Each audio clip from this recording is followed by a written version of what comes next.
Hi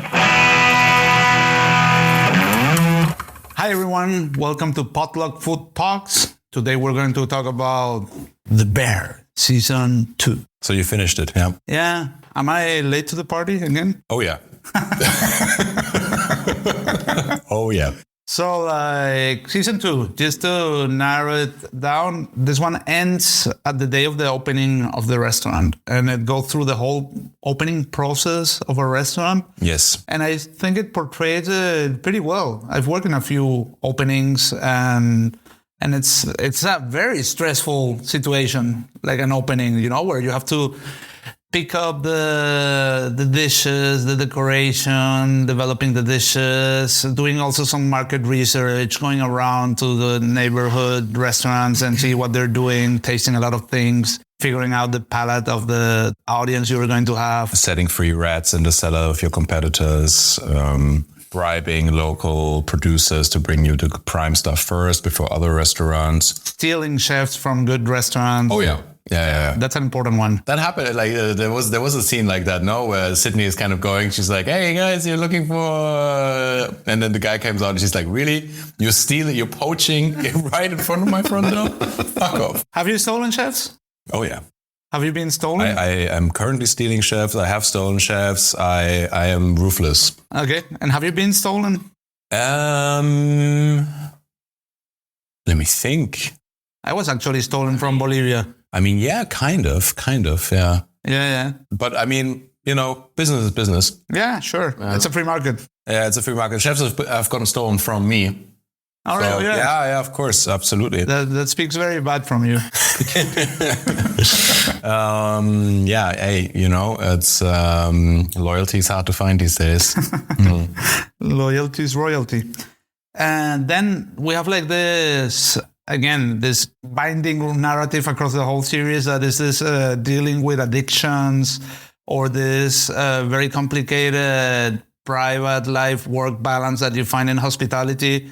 And like in this season, my favorite character becomes for sure Richie. 100%, right? Yeah, man. Yeah. Honestly, for me, like I've also watched season 3, which we're not going to go into right now. But over the whole of the series, by far my favorite episode is episode, I think it's 7 in season 2, Forks. Yes. Because of, I mean, we'll get into it later, I'm sure, in detail. Yeah. But what a beautiful message inside of that episode. Yeah, it's also my favorite episode, and I also want to go deep into that one. But before that, so it starts with Sydney having struggles with her family about if it's worth going into these lifestyles. And this is also something like cooks need to be a little bit crazy, you know, like if you do like the pros and cons, it usually.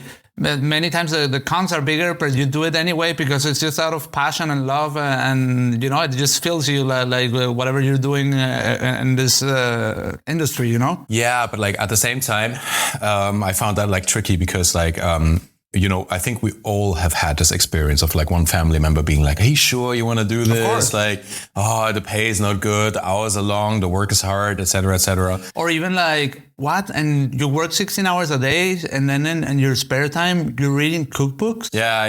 They don't get it. But what I found difficult about Sydney in this season was I like her better in this season than in season 1. I think she matures, she becomes a better leader. You? Not so much? No. I think that she behaves in a really awful way. Like she gets promoted, like she gets hired as a sous chef, does that sort of passively, then straight away gets promoted to be a head chef. So Kami is the executive chef, which what the fuck does that mean in a restaurant that doesn't exist yet? You know, it's just titles thrown around. And you see her go through the opening process, basically doing fuck all, just walking around eating, and having constant struggles with trusting Kami and this general process. Where I was kind of watching and I was thinking, I'm sorry, but where is your entitlement coming from? This guy has just given you a head chef position and the potential to partnership in a restaurant where he is putting his own name with $300,000 on the line. What are you investing into this business? Are you investing money? Do you think this ever happens? Like, do you think this happens a lot, that you get made partner in something that you're not invested money in? That is not the real world. And it's kind of like, what have you done to deserve this? Well, I see it differently. Like I see that Carmi really trusts her, and she also is kind of like the only person he really listens to. Like, because she comes and tells him the things nobody tells him, and he really values that. And I think that that's kind of like the value exchange they have. Yeah, I get that part. But what I don't get is her reluctancy then, because he's like, hey, I really want to work this with you. And he's giving her a lot. Mm-hmm. He's giving her responsibility. He's giving her possibilities, He's building this kitchen. He's talking to her, and later on it gets a little bit more difficult with like the decision-making process. But she is constantly like, should I do it? Should I not do it? And it's kind of like, bro, like if you don't want to do it, then don't do it. But like, don't be so entitled about it, because she's constantly having this like, hey, why are you not doing this? I need this. And it's kind of like, where's this entitlement coming from of like forcing this thing, It's kind of like, hey, where is this? I need this now. Have you done this? And it's kind of like, bro, chill the fuck out. Yeah. But at the same time, like that's a very common relationship between chef and sous chef or executive chef and head chef. Like usually the executive one does less and the other one needs to be all over the place, doing everything on the top of everything. That's true. And there's many times like this relationship where the sous chef hates the head chef or the head chef hates the executive chef because they feel I'm doing everything and he's not doing anything. That's very, very, very common. That is true. But with them, it's kind of like opposite because throughout Carmi is also not doing what he could. And that is an overlying theme in the second season because he's got his relationship with Claire, right? Which I thought was very beautiful. Claire, the kind of character that anybody would want in their life. Super supportive, super calming, but he's conflicted because he knows that he's spending more time and more energy on something else that does not work, which is new for him, which I think is something that we can all relate to from this like very efficiency-driven job that we're doing. Yeah, also later in the series, it also happens, and I've seen this many times, where suddenly the chef is saying, yeah, I had this conversation last night with Claire and blah, blah, blah. And everybody's like, okay, and is now your girlfriend part of the team? But even worse, I've seen this where the head chef and the maid were together, and they would come in the morning like, we had this conversation last night, blah, blah, blah, blah, blah. Now we're going to do this and that change. Yeah. And it's really awkward, because it's like you're being left out of the decision-making process, and they don't give a shit, And that's really, I would say, unhealthy for a team environment. It's very unhealthy and it's not cool. And like Carmi's not acting super cool there either. And he's also like just neglecting, this is a common theme until the very end of the season, that he's neglecting his duties and he doesn't call the fucking fridge guy, for example, right? But then at the same time, what I thought was troubling is that Sydney basically spends her entire time going around like visiting chefs and eating and cooking. And like what was really awkward for me to watch is that she was like cooking things, trying things out, and they were tasting them and they'd be like, oh no, and spitting it out. And I'm like, man, that would, like at a head chef level, that doesn't happen. Yeah. Like you try something, you're like, it doesn't quite work. I'll do it again. But you would never ever make something that you eat that's unedible. It's like you're a black belt, in your thing. Yeah. Those are things that don't happen anymore. Yeah, I agree. What I do like is during that whole creative process, also the imagery, like that there are like this, these moments where you see dishes and memories and going to restaurants and ordering everything in the menu just to get a taste of everything. And I thought that was really fun to watch. Yeah, absolutely. And I think we've all done that now. Kind of like go somewhere, get inspiration. Yesterday was a good example, right?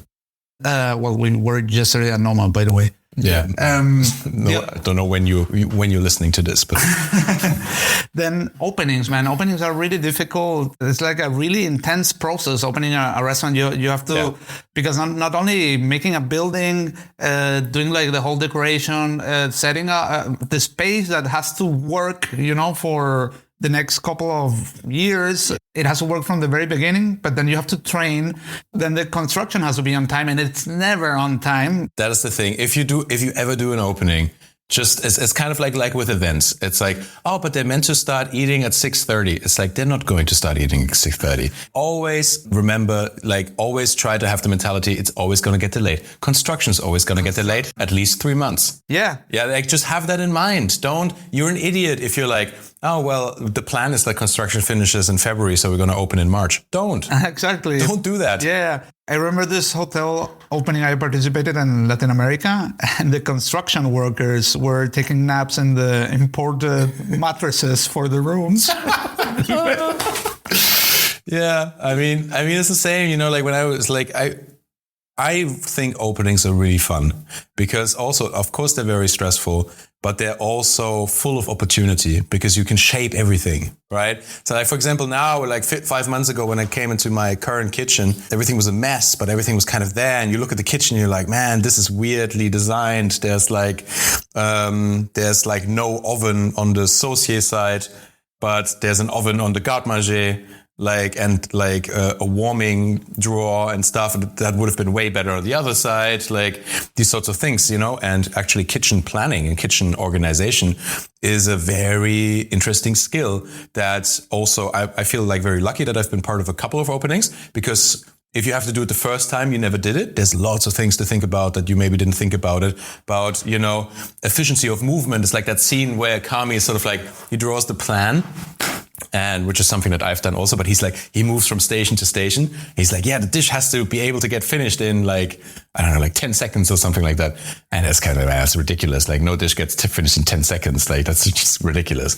But these sort of plans and this kind of like ergonomic, organic movement inside of a space, that's super crucial. Absolutely. That's super interesting. I really hated that. I've been in some processes where I, as a chef, or the chef who was the chef, was not involved in the design process. And I think that that's a terrible mistake. Absolutely. Yeah. Like suddenly the owner took the decisions with the architect, and then the chef, he can just walk in and work there for the next years and you know, figure out what we thought for him, you know? It is such a huge mistake in general. Like, one of my old mentors and a friend of mine that you also know, Michael Höpfel, he once said the best managers are chefs because they understand everything, like all the stuff. And it's kind of like, if you as a business owner, you don't have a good chef, a good head chef who knows what's going on, who knows the processes, and you don't involve him in the process, you don't trust this person with their professional insight, there's gonna be a lot of mistakes that are gonna impede your day-to-day business. Like an example I can think of, Dos Palillos in Berlin. Mm-hmm. This was a hotel by a restaurant at Casa Camper. And I think it had like some kind of architecture prize, the way they built the restaurant. But for me, they did two very stupid mistakes. First of all, like they did these walls that were metal, like, kitchen metal. Mm. And you had to polish them twice a day. And the floors of the kitchen were all white, it's not that you don't have to clean. It's that you don't want it to look dirty if just like a dot falls into the ground and you have to clean it right away. Yeah. And that's something like for sure no chef decided. Yeah, absolutely. Because they'd be like, well, what the fuck, Exactly. And it's like, when I came back to Berlin, I was involved in an opening also. And there were so many things. And I was kind of like, and then I look at the kitchen, it's already half built. And I'm like, what grip does the floor material have? And they're like, grip? It's just tiles. And I'm like, are you fucking retarded? How is that not something that you think of, There's like these like small things, and they're like, oh yeah, sure. There's like liquids and fats that can fall on the floor, and it's like super dangerous and blah. And it's like, man, seriously. Yeah. Please, jail for you. No, honestly, it's just fucking life-threatening, these sorts of decisions, because also like people don't understand. I had a very serious conversation. We're getting a little bit off topic here, but I had a very serious conversation with a kitchen porter who was a little bit older, and he like walked behind me a few times. And I was like, hey, if you walk behind me, just say behind, right? Please. Or like something, And he's like, yes, I know. And he did it again and again. And I stopped him again. I said, hey, look, please, when you walk behind me, just say something. Everybody, yeah, I know. And then the next time I stopped and I was like, okay, listen to me. You don't start saying something, I'm going to throw you out of this fucking kitchen because you are threatening the safety of everybody. Like, it's such a small thing, but it's like fucking serious. It's not a gimmick. It's not a fucking joke. Somebody turns around with a hot pan of water or oil or a knife or whatever and fucking slams it in your face. Like, whose ass is on the line? Mine. You know, because I'm responsible for all of this shit. And you either start doing it or you can pack your shit and go. And he was like, oh, I'm really sorry. And he started doing it. But like, people don't understand this, that like a kitchen is actually like a dangerous environment. You have to take it seriously. You know? Anyway, back to the bear. Well, also restaurant openings. I also worked at this place where, and that's also like an interesting part of the series, where they send people to train in different places. Like to culinary schools or to other restaurants. I work in this place where they sent like the whole team abroad to do stages and just 5% came back. So imagine the level of asshole you have to be to get repaid like that for such an action. Man, that happened to me one time. Like when I was working in Rio again, we had this guy, and when you were staging in Rio again back in the day, they would pay for you to go to Ryogen Tokyo, Ryogen Taipei, and Ryogen Hong Kong. I think it was, no? Yeah, I'm pretty sure. They had 3 Ryogens, right? And you, as a stage, would get paid to fucking fly to Taipei, to Hong Kong, have accommodation there and work in the restaurants. Fucking amazing, right? And this guy, he came to like Tokyo first, and he was kind of working, and he was kind of like, meh. And then they flew him to Hong Kong, and he just disappeared. And then just started working and living in Hong Kong, and basically like, flight, all expenses paid, like super shitty. Yeah, I've heard that also happens on cruise ships. They really take care that you have like a physical address where you live, so you don't run away. Like you just get out of the ship somewhere in the world and never come back.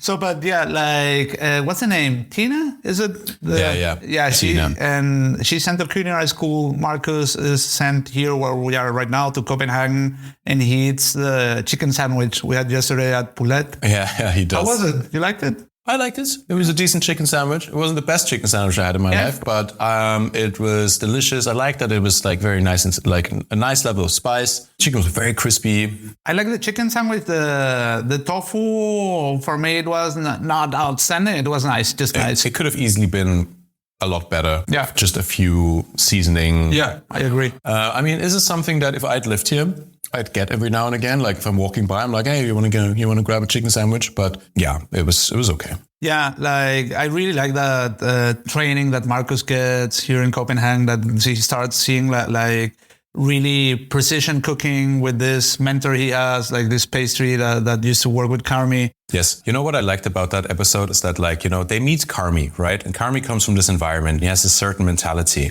And Carmi comes into a very chaotic environment, and he is the alien there, right? And so they don't really pick up on this. But once they step out of this environment and they go into an environment where they're the alien with their lack of this attitude, he starts to understand it. He starts to be like, oh, hold on. Yeah. Yeah. And then he comes back, and the same thing happens then later with Richie, that he comes back and then they're like, I understand now. Yeah. Yeah. Yeah, so in between there is this, which is one of the best episodes of the season, the fucked up family episode, man. Oh my God, that was rough to watch. The mother is so crazy, so bananas. Jesus Christ. I have to think about that sometimes with, it's such a heart-wrenching moment with her daughter trying not to say, are you okay, the whole night.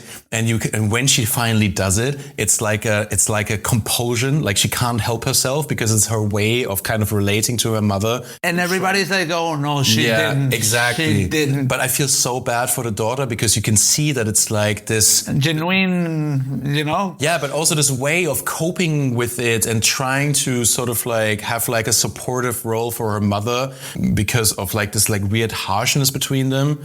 Like, I don't know, that's how I interpreted it anyway.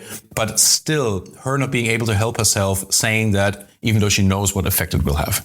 which is the mother completely freaking out. It's like the worst Christmas I've ever seen in my life, man. It's like everything I don't want to see in a Christmas dinner. You know, I got my mom to start watching The Bear, and we watched the first couple of episodes, and then she like, after I left, like when I was visiting her, she like kept sending me messages about the show. She was like, Jesus Christ. And then she wrote me about the Christmas episode. She was like, I could not watch it. I had to turn it off because it's so stressful. It's stressful all the episode. I've heard a lot of people say me, people from the hospitality industry, they tell me they can't watch The Bear because they get anxious, you know, like it's not like something fun for them. It's like post-traumatic disorder, like. Yeah, hey, but I would say that if that's the case, like I get it, but I feel like that speaks of some unresolved issues that maybe people should look at, because you need to be able to detach from this sort of shit. And if you can't watch it, it's like, oof, maybe you still have some trauma kicking around, you know? I really like how they bridge that episode where what's the name of the brother? Mikey. Yeah. Yeah, where he throws the fork, this whole fork situation. Richie, you mean?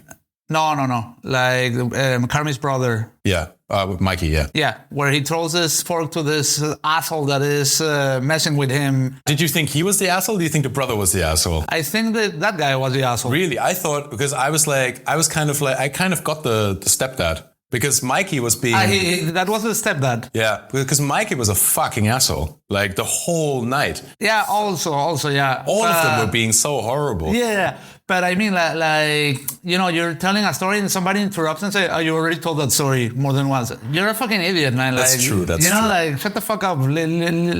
It's Christmas. Let him finish his story. But the thing is that like Mikey already like 2 or 3 times said like a shit thing to him. So then it was like his turn, and then Mikey can't take it. You know, he's like, he keeps making like a joke and blah. And then suddenly it's his time to tell a story. He gets interrupted. He gets all upset. And the dad is like, no, you know what? Fuck you. And I got it. Yeah. And then it's like, both were assholes. Yeah, both were. All of them were assholes.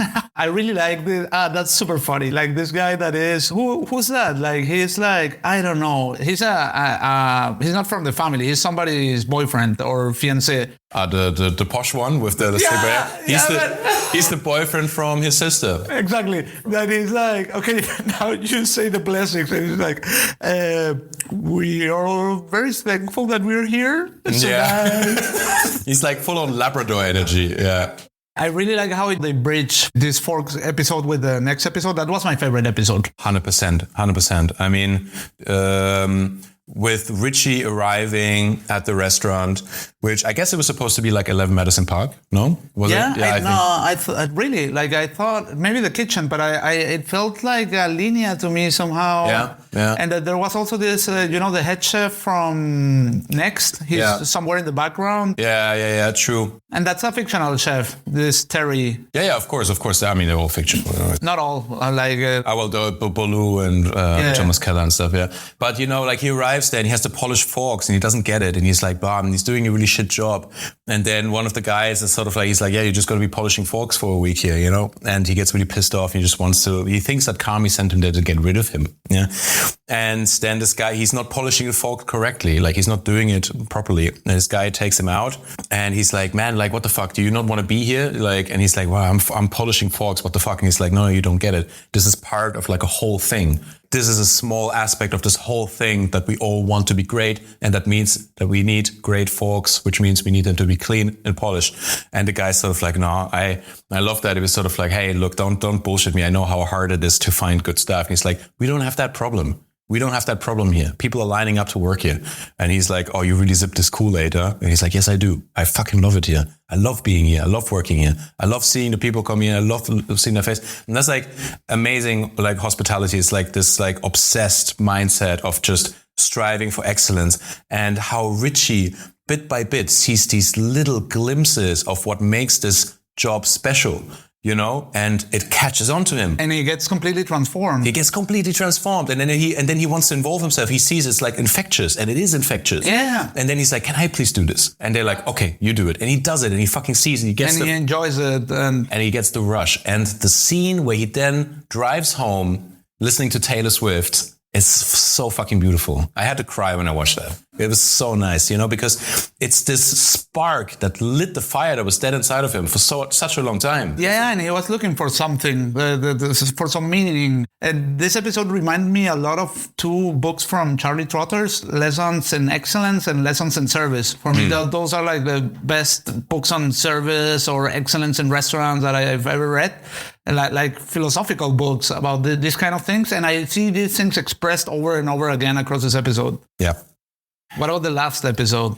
That felt like a big mess. Honestly, like when I watched it the first time, it kind of hit me hard because it's like so many things happen in a way that are like, I could relate in a way, to like what was happening, because I also have been... Where you find a chef smoking crack in the backyard in the middle of service. Constantly. No, honestly, I mean, it's not long ago that I've had that experience, honestly, and I fired that person also straight away. It's relatively common, actually. Yeah. It's but I have been in a situation where I feel like I have sacrificed something for the profession, and for this drive and obsession that you have of striving for something. You mean that moment with Carmi? He resigns having a relationship just to put everything. Yes, this like fuck everything. I just want this, and he's like when he says, it's sort of like nothing is worth me feeling like this right now, that I failed, in this thing. And it's the I worst really feeling. felt that. I really felt that. Failure is like the worst feeling in a restaurant. And when, like how many times I still have that sometimes, where I walk home and I had a shit service and I can't switch off. And it's like this wave of depression that crushes over you because of like, if you take your job really seriously and what you do and the quality, and you identify with it, you kind of make your self-worth dependent on what it is that you're producing and the standard that you're doing it that day. And like, I've had that very recently, that I walked home and like I had a really shit service. It was shit in a lot of levels. I wasn't happy with the quality of the food. And no matter how hard we tried, we weren't able to get back on point. And you feel horrible. And also that Marcus's mother dies, while he's there, which is also, just a showcase of he's there pushing and other things are staying on the line, and you're missing out on things. I really liked this new Richie on that episode. Yeah. Like the way he deals with everything. Yeah.